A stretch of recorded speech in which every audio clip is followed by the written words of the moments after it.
आपण पाहत आहात सत्याची बाजू मांडणारं हक्काचं न्यूज चॅनल M24 तास। सांगली पोलिसांची मोठी कामगिरी। 4 कोटी 2 लाख रुपयांचा जप्त मुद्देमाल तक्रारदारांना केला सुपूर्द।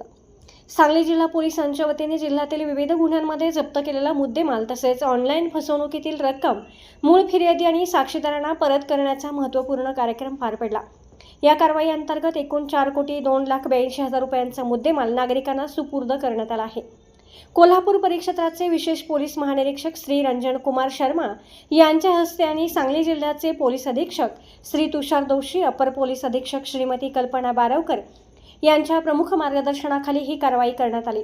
जिल्ह्यातील 16 पोलीस ठाण्यांमधील 50 संबंधित गुन्ह्यातील कायदेशीर प्रक्रिया गतिमान करून हा जप्त केलेला मौल्यवान मुद्देमाल आणि फसवणुकीची रक्कम मूळ मालकांना परत करण्यात आली।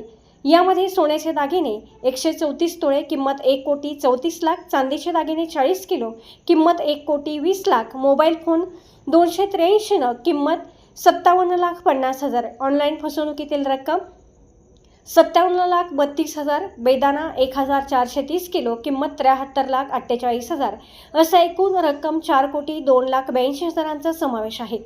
या धडक कारवाईमुळे गुन्ह्यातील मुद्देमालाची सुरक्षितता आणि योग्य व्यवस्थापन सुनिश्चित झाले असून नागरिकांना त्यांच्या हक्काची मालमत्ता वेळेत मिळाल्याने पोलिसांचे कौतुक होत आहे। कायदेशीर प्रक्रियेचा पाठपुरावा करून नागरिकांना त्यांचा मुद्देमाल लवकरात लवकर परत मिळवून देण्यासाठी पोलीस प्रशासन कटिबद्ध असल्याचे यावेळी पोलीस अधिकाऱ्यांनी स्पष्ट केले।